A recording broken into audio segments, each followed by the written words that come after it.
আন্তর্জাতিক গণমাধ্যম দ্য ইকোনমিস্টের চোখে এবার বর্ষসেরা দেশ বাংলাদেশ। বৃহস্পতিবার এক প্রতিবেদনে বলা হয়, ছাত্র জনতার গণ অভ্যুত্থানে বাংলাদেশের স্বৈরাচারী সরকারের পতন হয়েছে। এরপর অন্তর্বর্তী সরকারের প্রধান হিসেবে ডক্টর মোহাম্মদ ইউনূস দেশে শৃঙ্খলা পুনঃপ্রতিষ্ঠা ও অর্থনীতিতে স্থিতিশীলতা ফিরিয়ে এনেছেন। সামনে বাংলাদেশ ভারত সম্পর্ক উন্নয়ন আর নিরপেক্ষ নির্বাচন করাই হবে সরকারের challenge. Kazi শাহরিনের desk report.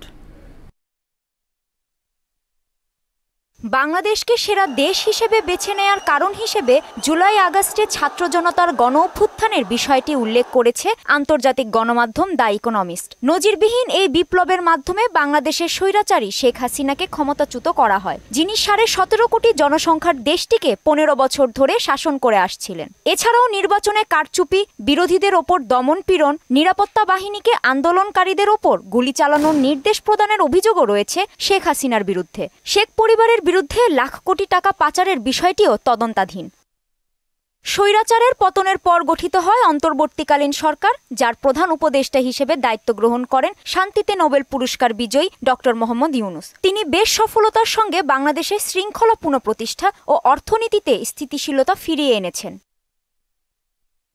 The economist 2025 সালে অন্তর্বর্তী সরকারের কিছু চ্যালেঞ্জের কথাও জানিয়েছে। তাদের ভাষায় ইউনূসের সরকারের সামনের চ্যালেঞ্জগুলো হলো ভারতের সঙ্গে সম্পর্ক ঠিক করা, সময় মতো নির্বাচনের ব্যবস্থা করা, আদালতের নিরপেক্ষতা নিশ্চিত করা এবং বিরোধী দলগুলোকে সংগঠিত হওয়ার সময় দেয়া।